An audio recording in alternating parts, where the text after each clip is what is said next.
ನಮಸ್ತೆ ವೀಕ್ಷಕರೇ, ಇಂದಿನ ಸಮೃದ್ಧಿ ಯೂಟ್ಯೂಬ್ ಚಾನಲ್ಗೆ ನಿಮ್ಮೆಲ್ಲರಿಗೂ ಆತ್ಮೀಯವಾದಂಥ ಸ್ವಾಗತ. ನಾನು ನಿಮ್ಮ ಮನೆ ಮಗಳು ನಾಗಲಕ್ಷ್ಮಿ. ನಮ್ಮಲ್ಲಿ ಯಾವುದೇ ಶುಭ ಸಮಾರಂಭಗಳಲ್ಲಿ ಎಷ್ಟೇ ಚೆನ್ನಾಗಿರೋದು, ಎಷ್ಟೇ ಅದ್ಧೂರಿಯಾಗಿರೋದು, ಎಷ್ಟೇ ಗ್ರ್ಯಾಂಡ್ ಆಗಿರೋವಂಥ ಸ್ವೀಟ್ಸ್ ಮಾಡಿಸಿದ್ರೂ ಕೂಡ ಅದರಲ್ಲಿ ಕೊಬ್ಬರಿ ಸಕ್ಕರೆಗೆ ಅತಿ ಹೆಚ್ಚಿನ ಮಹತ್ವ ಇದೆ. ಮಗು ಹುಟ್ಟಲಿ ಕೊಬ್ಬರಿ ಸಕ್ಕರೆ ಮೊದಲು ಕೊಡ್ತಾರೆ, ಆಮೇಲೆ ಬೇರೆ ಸ್ವೀಟ್ಗಳು. ಹಾಗೆ ಮಗುಗೆ ನಾಮಕರಣ ಮಾಡಬೇಕು, ಮೊದಲು ಕೊಬ್ಬರಿ ಸಕ್ಕರೆ ಹಂಚಬೇಕು. ಮಗು ಚಂಡಿಕೆ ಮಾಡಬೇಕು ಅಂದರೆ ಹುಟ್ಟುಕೂದಲು ತೆಗೆಸಬೇಕು, ಆಗ ಆರತಿ ಮಾಡ್ತಾರೆ, ಮೊದಲು ಕೊಬ್ಬರಿ ಸಕ್ಕರೆ ಹಂಚ್ತಾರೆ. ಉಪನಯನದ ಕಾರ್ಯಕ್ರಮದಲ್ಲಿ ಮತ್ತು ಮದುವೆಯಲ್ಲಿ, ವರಪೂಜೆಯಲ್ಲಿ, ಮದುವೆ ಕಾರ್ಯಕ್ರಮದಲ್ಲಿ ಎಲ್ಲವಾಗಲೂ ಕೂಡ ಮೊದಲು ಕೊಬ್ಬರಿ ಸಕ್ಕರೆಯನ್ನು ಹಂಚ್ತಾರೆ. ಅದಕ್ಕೆ ಶ್ರೇಷ್ಠವಾದ ಸ್ಥಾನ ಇದೆ. ತಗೊಳ್ಳೋದಿಷ್ಟೇ ಒಂದೇ ಚಿಟಿಕೆ, ಆದರೂ ಕೂಡ ಕೊಬ್ಬರಿ ಸಕ್ಕರೆ ಇಲ್ಲದಲೇ ಯಾವ ಶುಭ ಸಮಾರಂಭನೂ ಕೂಡ ಸಂಪನ್ನಗೊಳ್ಳೋದಿಲ್ಲ. ಹಾಗೆ ಇತ್ತೀಚಿನ ದಿನಗಳಲ್ಲಿ ಹಿಂದಿನಿಂದಲೂ ಕೂಡ ಕೊಬ್ಬರಿಯನ್ನು ಒಬ್ರಿಗೊಬ್ಬರು ಶುಭ ಸಮಾರಂಭಗಳಲ್ಲಿ ಶುಭದ ಸಂಕೇತವಾಗಿ ಕೊಡೋದು, ತಗೊಳ್ಳೋದು, ಹಂಚ್ಕೊಳ್ಳೋದು, ವಿನಿಮಯ ಮಾಡಿಕೊಳ್ಳೋದು ಆ ಪದ್ಧತಿ ಮುಂಚೆಯಿಂದನೂ ಕೂಡ ಜಾರಿಯಲ್ಲಿದೆ.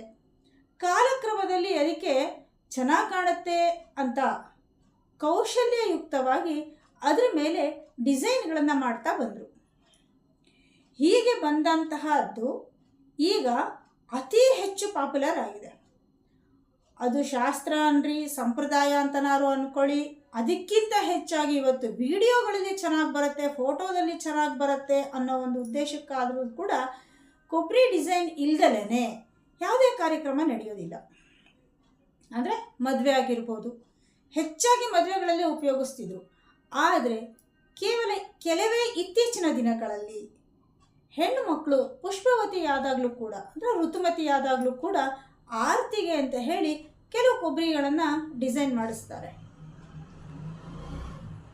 ಇವತ್ತು ಯಾಕಿದು ಹೇಳ್ತಿದ್ದೀನಿ ಅಂತ ಯೋಚನೆ ಮಾಡ್ತಾ ಇದ್ದೀರಾ?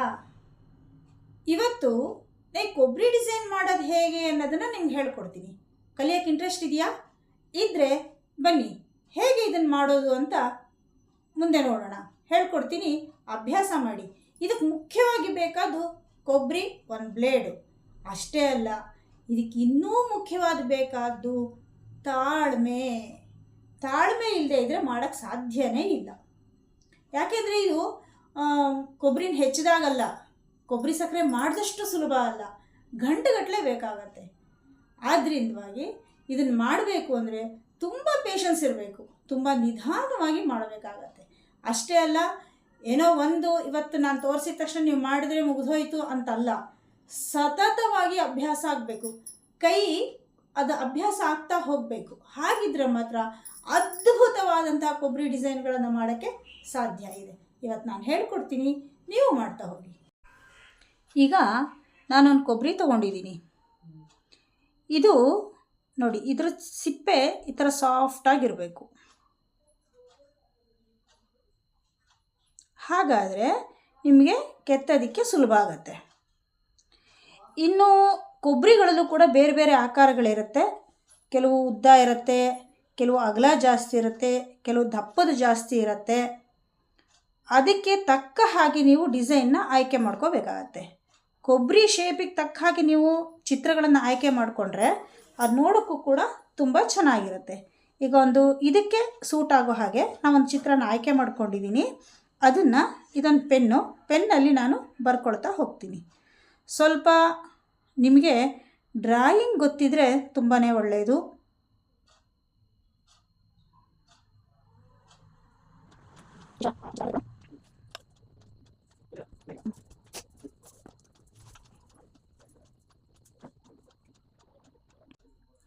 ಈಗ ನಾನು ನಿಮಗೆ ಅಂತ ತೋರಿಸ್ತಾ ಇರೋ ಡಿಸೈನಲ್ಲಿ ಹೆಚ್ಚು ಕರ್ವ್ಸ್ಗಳಿಲ್ಲ, ತುಂಬ ಸುಲಭವಾಗಿ ಮಾಡಬಹುದಾದಂಥ ಸರಳವಾದ ಡಿಸೈನು, ಅದು ತುಂಬ ಗ್ರ್ಯಾಂಡ್ ಆಗಿದೆ. ಇದನ್ನು ತೋರಿಸ್ಕೊಡ್ತೀನಿ. ನೀವು ಪೆನ್ಸಿಲಲ್ಲಿ ಬರ್ಕೋಬಹುದು, ಆದರೆ ಪೆನ್ಸಿಲ್ ಏನಾಗುತ್ತೆ ಅಂದರೆ ಅದರಲ್ಲಿ ಇರುತ್ತಲ್ಲ ಮಸಿ, ಅದು ಎಲ್ಲ ಕಡೆಗೂ ಹರಡ್ಕೊಂಡ್ಬಿಡುತ್ತೆ. ಆದ್ದರಿಂದ ಒಳ್ಳೆಯದೊಂದು ಪೆನ್ ತೊಗೊಂಡು ಬರ್ಕೊಳ್ಳೋದು ಒಳ್ಳೆಯದು. ಇದರಲ್ಲೂ ಕೂಡ ವೈಟ್ ಕಲರ್ ಪೆನ್ಸಿಲ್ ಸಿಕ್ಕುತ್ತೆ, ಮಾರ್ಕರು. ಅದರಲ್ಲೂ ಕೂಡ ನೀವು ಬರ್ಕೋಬಹುದು.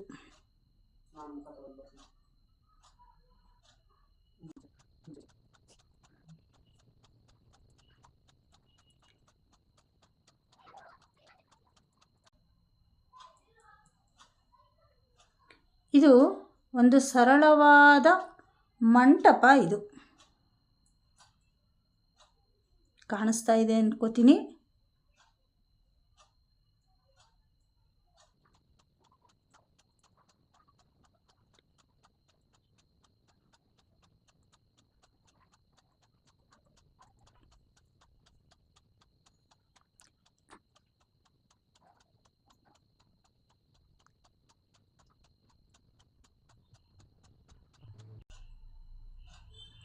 ಮಂಟಪದೊಳಗೆ ಒಂದು ಹೆಣ್ಣು ಕೂತಿರುವಂತಹ ಚಿತ್ರ.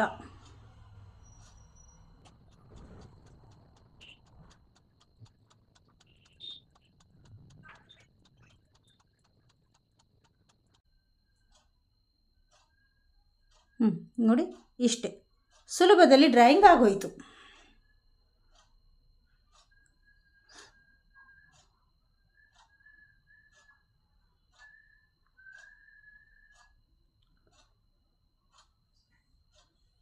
ಇದನ್ನು ನೀವು ಮದುವೆಯಲ್ಲಿ ಎಂಗೇಜ್ಮೆಂಟಿಗೆ ಕೊಡೋಕ್ಕೆ ಚೆನ್ನಾಗಿರುತ್ತೆ. ಅದು ಬಿಟ್ಟರೆ ಹೆಣ್ಣು ಮಗಳು ಋತುಮತಿಯಾದಂಥ ಸಮಯದಲ್ಲಿ ಅವಳಿಗೆ ಆರತಿಗೆ ಅಂತ ಹೇಳಿ ಈ ಚಿತ್ರವನ್ನು ಮಾಡೋಕ್ಕೆ ಚೆನ್ನಾಗಿರುತ್ತೆ.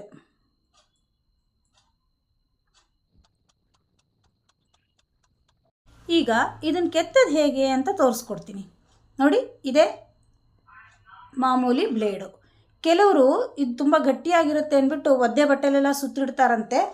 ನನಗದು ಸರಿಯಾಗಲ್ಲ. ಹಾಗಾಗಿ ನಾನು ನೇರವಾಗಿ ಹೀಗೆ ಕೊಬ್ಬರಿಗೆ ಈ ಥರ ಡ್ರಾಯಿಂಗ್ ಹಾಕ್ಕೊಂಡು ಕೆತ್ತುತ್ತೀನಿ.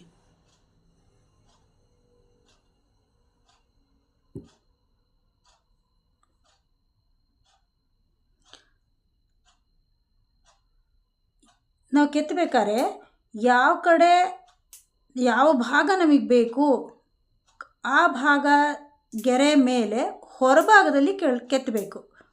ಅವಾಗೇನಾಗುತ್ತೆ, ಆ ಚಿತ್ರದ ಭಾಗ ನೀಟಾಗಿ ಉಳ್ಕೊಳ್ಳುತ್ತೆ. ಎಲ್ಲೂ ಗೆರೆ ಕಟ್ಟಾಗೋ ಥರ ಕಚ್ಚಾಗಿರುತ್ತಲ್ಲ ಆ ಥರ ಬರಬಾರ್ದು. ಅದರಿಂದಾಗಿ ನಿಮಗೆ ಹೇಗೆ ಅನುಕೂಲನೋ ಹಾಗೆ ಕೊಬ್ಬರಿನ ತಿರುಗಿಸ್ಕೊಂಡು ಆ ಚಿತ್ರದ ಮೇಲೆ ಅಥವಾ ಒಂಚೂರು ಒಂದು ಪಾಯಿಂಟಷ್ಟು ಹಿಂದೆ ಬ್ಲೇಡಿಂದ ತೆಗೆದ್ರೂ ಸಾಕು.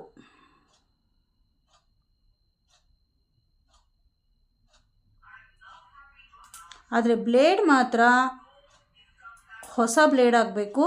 ಉಪಯೋಗಿಸಿರೋಂಥ ಬ್ಲೇಡ್ಗಳನ್ನು ಉಪಯೋಗಿಸ್ಬೇಡಿ.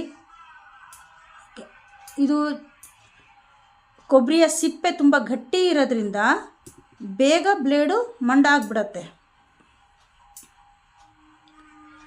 ಒಂದು ಬ್ಲೇಡಿಂದ ಒಂದು ಡಿಸೈನ್ ಮಾಡಬಹುದು ಅಷ್ಟೇ.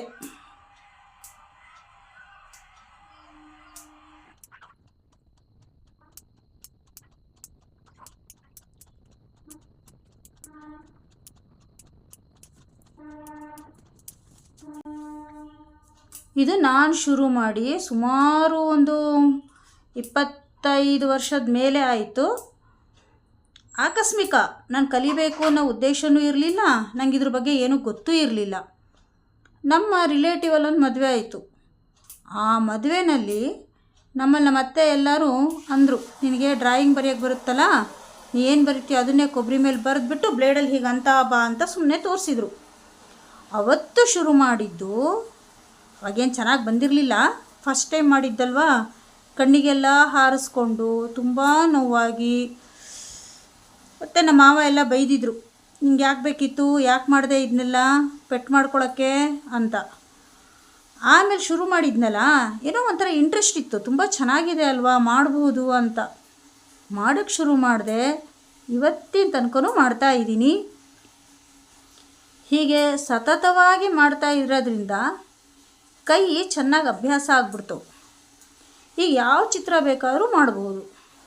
ಹಾಗೆ ನೀವು ಮಾಡ್ತೀನಿ ಅನ್ನೋದಾದರೆ ಸತತವಾದ ಅಭ್ಯಾಸ ಇಟ್ಕೊಳ್ಳಿ. ಮನೆಯಲ್ಲಿ ಇರೋವಂತಹ ಉಪಯೋಗಿಸೋವಂಥ ಕೊಬ್ಬರಿನೇ ಕೂಡ ಒಂದು ಚೂರು ಸಣ್ಣ ಸಣ್ಣ ಚಿತ್ರಗಳನ್ನು ಬರ್ಕೊಂಡು ಅಭ್ಯಾಸ ಮಾಡ್ತಾ ಹೋದರೆ ಖಂಡಿತ ಬರುತ್ತೆ. ಹೇಳ್ತಾರೆ ಅಲ್ವಾ ಸಾಧಕ ವಿದ್ಯೆ ಅಂತ. ಯಾವುದೇ ವಿದ್ಯೆ ಆದರೂ ಅಷ್ಟೇ, ನೋಡಿದ ತಕ್ಷಣ ಅಥವಾ ಹೇಳ್ಕೊಟ್ಟಿದ ತಕ್ಷಣ ಬರೋದಿಲ್ಲ. ಅದನ್ನು ಅಭ್ಯಾಸ ಮಾಡೋದು ನಿಮ್ಮ ಕೈಲೇ ಇರುತ್ತೆ. ನಿಮಗೆ ಕಲಿಬೇಕು, ನೀವು ಹೀಗೆ ಚೆನ್ನಾಗಿ ಮಾಡಬೇಕು ಅನ್ನೋದಿದ್ದರೆ ನೀವು ಅಭ್ಯಾಸ ಮಾಡಿ.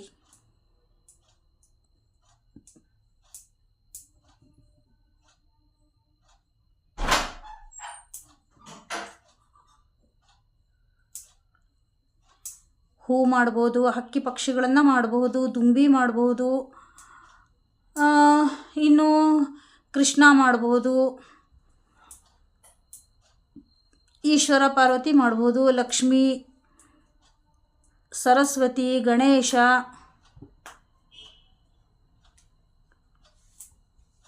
ಮತ್ತಿನ್ನು ಯಾರು ನಿಮಗೆ ಮಾಡಿಕೊಡಿ ಅಂತ ಹೇಳ್ತಾರೋ ಅವರ ಮನೆಯಲ್ಲಿ ಅವ್ರ ಮನೆ ದೇವರಿಗೆ ಸಂಬಂಧಪಟ್ಟ ಹಾಗೆ ಯಾವುದೇ ಚಿತ್ರಗಳನ್ನು ಕೂಡ ಮಾಡ್ಬೋದು. ವಾದ್ಯದ ಸೆಟ್ ಮಾಡಬಹುದು,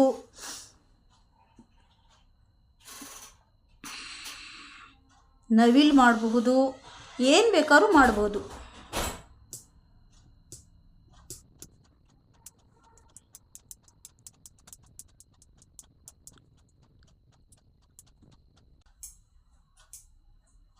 ನಮ್ಗೆ ಅವಾಗೆಲ್ಲ ಇಷ್ಟು ನೀಟಾಗಿ ಯಾರೂ ಹೇಳ್ಕೊಡ್ಲೇ ಇಲ್ಲ ನೋಡಿ. ಇವತ್ತು ನಾನು ನಿಮಗೆಲ್ರಿಗೂ ಹೇಳ್ಕೊಡ್ತಾ ಇದ್ದೀನಿ. ಮಾಡಿ ಬಿಡಬೇಡಿ. ಯಾವುದೇ ವಿದ್ಯೆ ಯಾವುದೂ ವ್ಯರ್ಥವಾಗೋದಿಲ್ಲ. ಇವತ್ತು ದೊಡ್ಡ ದೊಡ್ಡ ಸಿಟಿಗಳಲ್ಲಿ ಮದುವೆ ಅಂತ ಕಾಂಟ್ರಾಕ್ಟ್ಗಳನ್ನು ತಗೊಂಡು ಹಲವಾರು ಡಿಸೈನ್ಗಳನ್ನ ಮಾಡ್ತಾರೆ. ಸಾವಿರ ಗಟ್ಟಲೆ ಸಂಪಾದನೆ ಮಾಡ್ತಾ ಇದ್ದಾರೆ.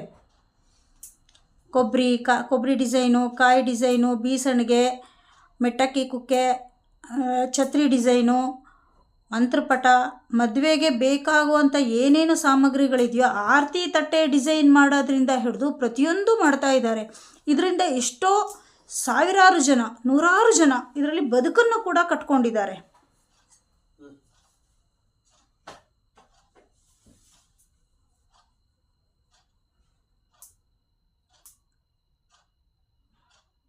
ಇವತ್ತು ಅವಕಾಶಗಳು ಕೂಡ ತುಂಬ ಚೆನ್ನಾಗಿ ಒದಗಿ ಬರ್ತಾ ಇದೆ. ಯಾರು ಯಾವುದನ್ನು ಬೇಡ ಅನ್ನೋದಿಲ್ಲ. ಜೀವನದಲ್ಲಿ ಇಂತಹ ಸಂದರ್ಭಗಳು ಬರೋದು ಒಂದೇ ಸತಿ, ಎಲ್ಲರೂ ಮಾಡಿಸ್ತಾರೆ. ಕಲೀರಿ.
ನೋಡಿ, ಈಗ ಇದರ ಪೂರ್ತಿ ಔಟ್ಲೈನ್ನ ತೆಗೆದಿದ್ದೀನಿ.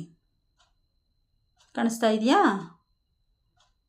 ಈಗ ಇದರಲ್ಲಿ ಇರುವಂತಹ ಈ ಬೇಡದ ಭಾಗಗಳನ್ನು ಪೂರ್ತಿ ತೆಗೆದುಹಾಕ್ಬಿಡೋಣ.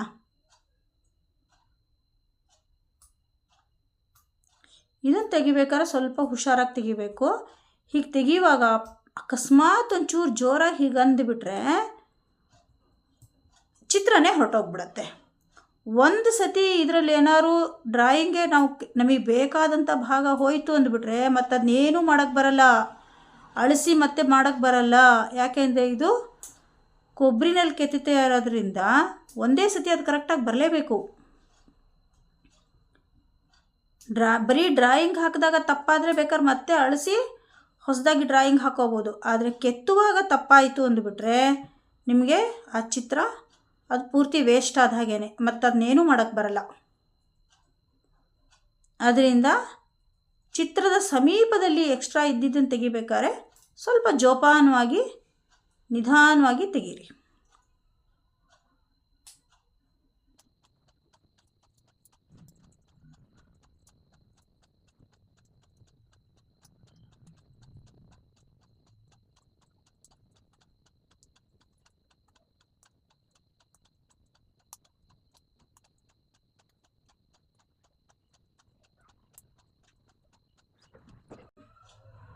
ನೋಡಿ ಇವಾಗ ಹೇಗೆ ಕಾಣಿಸ್ತಾ ಇದೆ ಅಂತ ಅನಿಸುತ್ತಾ? ಒಂದು ಹೆಣ್ಣು ಮಂಟಪದೊಳಗೆ ಕೂತಿದ್ದಾಳೆ ಅಂತ ಗೊತ್ತಾಗುತ್ತಲ್ವಾ? ಈಗ ಇದರಲ್ಲಿ ಸುತ್ತಿಂದು ಬೇಡದಲ್ಲೇ ಇರುವಂಥ ಭಾಗನ ತೆಗೆದುಬಿಡೋಣ.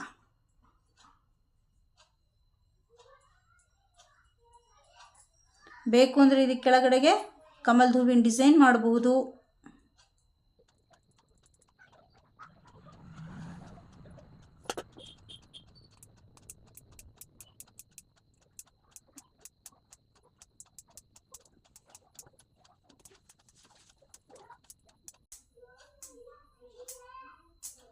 ಮಾಡಬೇಕಾದ್ರೆ ಕೈ ಜೋಪಾನ, ಕೈ ಕುಯ್ಕೋಬೇಡಿ.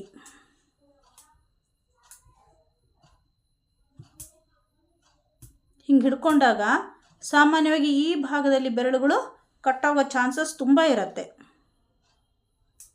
ಇದು ಅಭ್ಯಾಸ ಆಗಬೇಕು. ಯಾವುದು ಬೇಗ ಹೇಳಿದ ತಕ್ಷಣ ಅಥವಾ ನೋಡಿದ ತಕ್ಷಣ ಬರೋದಿಲ್ಲ. ಪ್ರಯತ್ನ ಮಾಡಿ.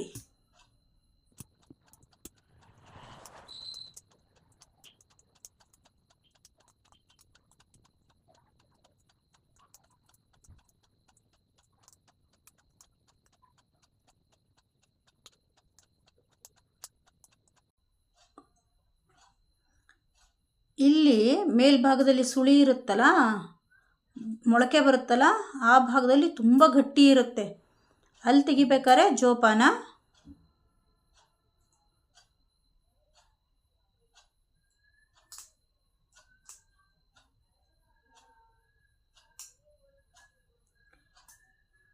ಈಗ ಇದು ಕೆತ್ತೋದು ಹೇಗೆ ಅಂತ ಗೊತ್ತಾಯಿತು ಅನ್ಕೋತೀನಿ ಎಲ್ಲರಿಗೂ.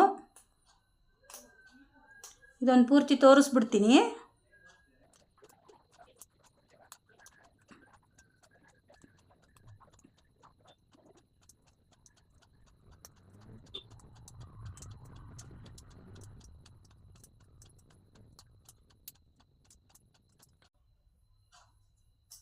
ಕೊಬ್ಬರಿ ಡಿಸೈನ್ ಮಾಡಬೇಕಾದ್ರೆ ಯಾವಾಗಲೂ ರಾತ್ರಿ ಹೊತ್ತಲ್ಲಿ ಮಾಡಬೇಡಿ. ಹೆಚ್ಚು ಬೆಳಕಿರೋ ಅಂತಹ ಸ್ಥಳದಲ್ಲಿ ಕೂತು ಮಾಡಿ. ಕಣ್ಣಿಗೆ ಸ್ವಲ್ಪ ಸ್ಟ್ರೈನ್ ಆಗತ್ತೆ.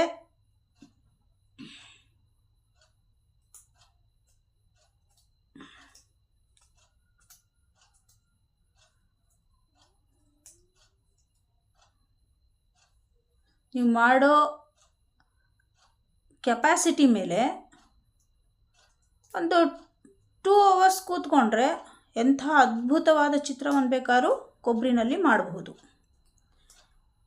ನಾನು ನಿಮಗೆ ಸುಲಭ ಆಗಲಿ ಅಂತ ಹೆಚ್ಚು ಜಾಸ್ತಿ ಕರ್ವ್ಸ್ ಇಲ್ದಲೇ ಇರೋ, ಜಾಸ್ತಿ ಗೆರೆಗಳು ಬರ್ದಲೇ ಇರೋ ಅಂತಹ ಸರಳವಾದ ಹಾಗೂ ಒಂಥರ ಗ್ರ್ಯಾಂಡಾಗಿರುವಂಥ ಚಿತ್ರವನ್ನು ತೋರಿಸಿದ್ದೀನಿ. ನೀವು ಇದಕ್ಕೂ ಹೆಚ್ಚಿಂದ ಏನಾದ್ರು ಬೇಕು ಅನ್ನೋಂಗಿದ್ರೆ ನಿಮಗೆ ಯಾವುದು ಬೇಕು ಅನಿಸುತ್ತೋ ಅದನ್ನು ಮಾಡಿ. ನನ್ನ ಹತ್ರ ಮಾಡಿರೋದು ಇನ್ನೂ 4 ಕೊಬ್ಬರಿಗಳಿದೆ, ತೋರಿಸ್ತೀನಿ ಅದನ್ನು.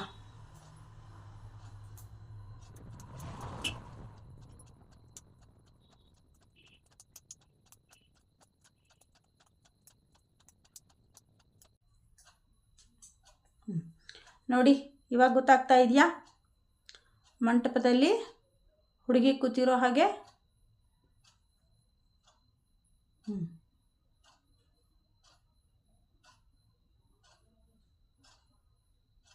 ಚೆನ್ನಾಗಿ ಬಂದಿದೆಯಾ?